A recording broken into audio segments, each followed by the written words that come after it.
जय श्री राम सभी भाइयों को। आज हम बात करने जा रहे हैं कि साधना में भैरव ही क्यों।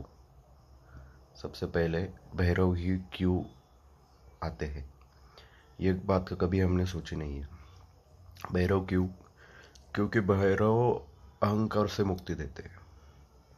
भैरव भय एंड रव मतलब भय का नाश करने वाले भैरव।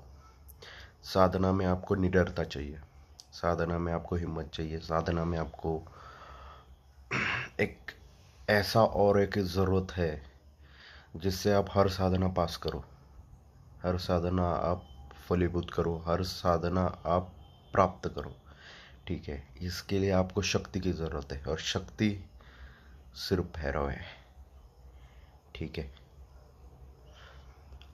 कभी सोचा है ब्रह्मा का सिर काटने के लिए महादेव ने भैरव को ही क्यों चुना? क्योंकि भैरव ही एक ऐसे रूप है जो अहंकार से मुक्ति देते हैं। भैरव ही अहंकार से मुक्ति देते हैं। जिन्होंने ब्रह्मा का अहंकार तोड़ा, वो तुम्हारा अहंकार क्यों नहीं तोड़ेंगे? अगर आपको अहंकार से मुक्ति चाहिए, ब्रह्मा का पांचवा सिर ही क्यों? क्योंकि बाकी चार सिर ब्रह्मा के जो मुख है वो चार वेद है, चारों वेद है। ठीक है, और जो पांचवा है वो कुछ भी नहीं था। उसको अहंकार आ गया था कि मैं ही सब कुछ हूँ, और ब्रह्मा को अहंकार से मुक्ति देने के लिए महादेव ने खुद भैरव जी को भेजा था। अब देवी सती की एक कहानी आती है जिसमें जो सती के जो पिता थे दक्ष, ठीक है, तो दक्ष प्रजापति उस समय देवताओं का राजा था, और दक्ष ने ऐसी साधनाएं और ऐसे सेवा करके नारायण यानी खुद विष्णु को प्राप्त कर लिया था। और विष्णु उनके संरक्षण करते थे। मतलब विष्णु की ऐसी कृपा उनके ऊपर थी कि विष्णु ऐसी ज़रूरत पड़ने पे विष्णु खुद उनके सामने आ जाएंगे। अब संरक्षण करता क्यों मैं बोल रहा हूँ, मैं आपको बताता हूँ। जब प्रजापति दक्ष से प्रजापति दक्ष ने महादेव को यज्ञ में नहीं बुलाया था, और सती वहाँ पे जाने के लिए अट्टहास कर रही थी, तो महादेव ने उनको रोकने की बहुत कोशिश की, लेकिन सती महादेव से रुकी नहीं। फिर सती ने जो अपने दशम महाविद्याओं के रूप महादेव को दिखा दिए, तो चारों तरफ से जब महादेव घिर गए थे तो वो महादेव एक तरफ से डर गए थे। ठीक है, तो तब सती खुद चली गई, और दक्ष को वहाँ पे जाने के बाद सती बोली कि जब जिस वो सती इसलिए वहाँ पे गई थी कि दक्ष को ये पता चले कि तुमने एक जन्म में मेरी तपस्या की थी, और तपस्या करने के बाद तुमने मुझे पुत्री के रूप में मांगा था, और आज तुम भूल गए कि मैं खुद इस जगत की जननी हूँ, और मैं ही वो सब कुछ हूँ जिसको तुमने मांगा था अपने पुत्री के रूप में। और मेरे जो पति है वो खुद महादेव है, और ये भी तुम भूल गए अहंकार के रूप में। अब यहाँ पे दक्ष का भी अहंकार आता है। तब महादेव ने मतलब जब सती ने दक्ष को ये बोला कि इस जन्म में इस शरीर के तुम पिता हो, और मैं ऐसे शरीर का त्याग करती हूँ जो शरीर को जन्म देने वाला पिता महादेव का नहीं हो सका, तो मैं इस शरीर को ही ख़त्म कर देती हूँ क्योंकि ये शरीर तुमसे प्राप्त हुआ है। ठीक है, तो फिर सती ने क्या किया, उस प्रजापति दक्ष के यज्ञ कुंड में यज्ञ कुंड के अंदर जाके खुद को समाप्त कर लिया। जब ये बात महादेव को पता चली, महादेव ने अपने सिर का एक बाल तोड़ के ज़मीन पे पटक दिया। वहाँ पे भैरव खड़े हो गए, बोले जो आज्ञा।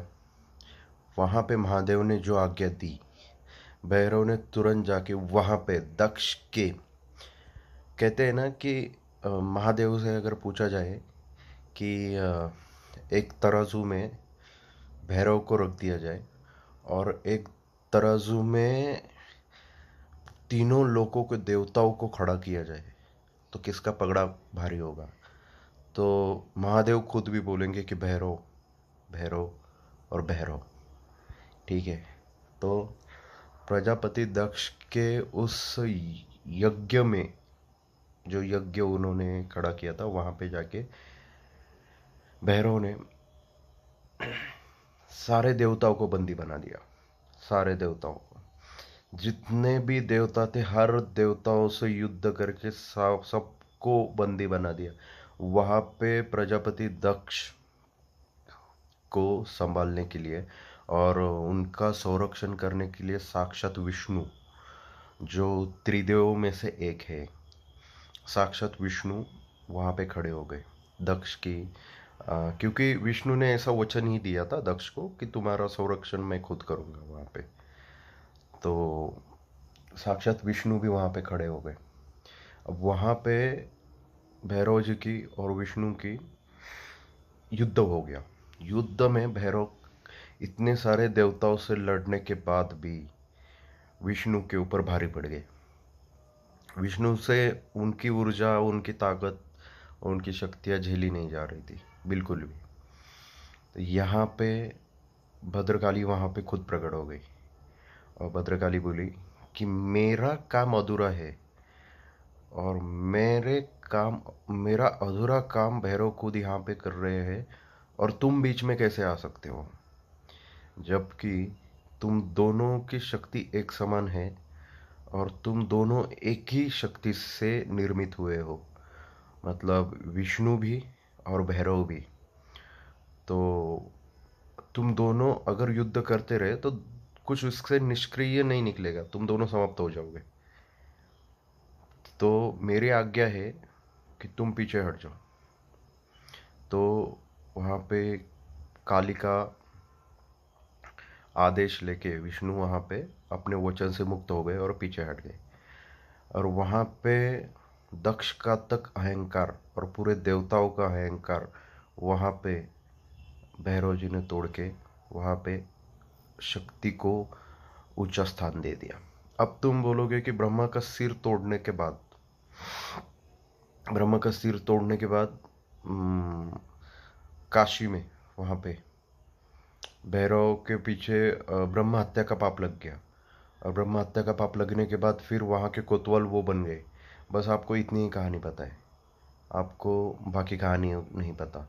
कहानी ये है कि जहाँ पे काशी के कोतवाल भैरव बन गए, उस दिन से हर शक्तिपीठ के बाहर एक भैरव रहते हैं।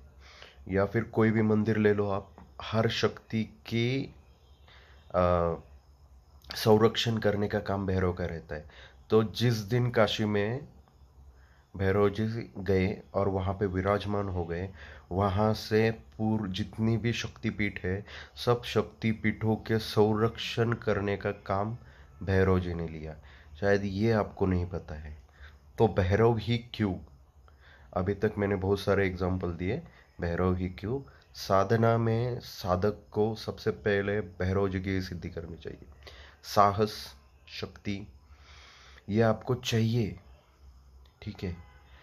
और किसी साधना में भय लगता है, किसी साधना में डर लगता है, तो आपको निडर होने के लिए शक्ति चाहिए। और वहाँ पे अगर आपने पहले भैरव जी को सिद्ध कर लिया, सिद्ध नहीं कर सकते हम, भैरव जी की कृपा प्राप्त कर सकते हैं। और अगर आपने भैरव जी की कृपा प्राप्त कर ली तो भैरव जी ऐसे खड़े हो जाते हैं आपके पीछे कि हर शक्ति को आपके सामने झुकना पड़ता है, क्योंकि वो मेरा बच्चा है। ये मेरा बच्चा है जो तेरी साधना कर रहा है, तुझे आना पड़ेगा और इसको सिद्ध होना पड़ेगा। आप अगर विज्ञान भैरव पढ़ोगे, ठीक है, या फिर भैरव तंत्र साधना पढ़ोगे, तो इसमें भैरव जी के ऐसे ऐसे रूप दिए हैं, जैसे रुद्र भैरव है, क्रोध भैरव है, चंड भैरव है, संहार भैरव है, स्मशान भैरव है, ये सब भैरव जी के ऐसे ऐसे मंत्र वहाँ पे दिए गए हैं कि जैसे कोई, अगर मान लो कोई यक्षिणी है और यक्षिणी आपको प्राप्त नहीं हो रही है, आपने 21 दिन की साधना उठाई, क्रोध भैरव का ऐसा मंत्र है, अगर वो मंत्र आपने 11 बार पढ़ लिया और 11 बार पढ़ने के बाद अगर यक्षिणी आपके सामने प्रकट नहीं हो रही है, तो यक्ष लोग में उसके सिर के 1000 टुकड़े हो जाएंगे जगहों पे।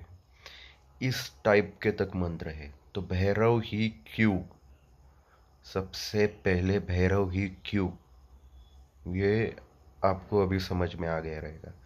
तो हर चीज में भैरव ही क्यों, क्योंकि महादेव ने हर चीज की निर्मिति करने के लिए सबसे पहले उसका संरक्षण करता और संहार करता, सबसे पहले उसको तैयार किया गया है। उसके बाद इस पृथ्वी की या फिर भूलोक, पाताल लोक, देवलोक और बहुत सारे ऐसे लोग हैं जिनकी निर्मिति करने से पहले उनका संरक्षण करता निर्माण किया गया है, उनका संहार करता भी निर्माण किया गया है। ऐसा क्यों? क्योंकि अगर कोई संकट आए तो संकट से बचाने वाला भी महादेव ने तैयार किया गया है। और अगर उस लोक में पाप अगर ज्यादा बढ़ गए तो उसका संहार करने के लिए संहार करता भी बनाया गया है। यदि आपको ऐसा लगता है पालन करता, निर्माण करता और संहार करता अगर महादेव है, आपको ऐसा लग रहा है, तो आप गलत सोच में हो। महादेव का ही एक रूप है भैरव, संहार करता वो है, संरक्षण करता भी वही है। भैरव ही क्यों, ये आप समझ गए रहेंगे। चलो, जय श्री राम।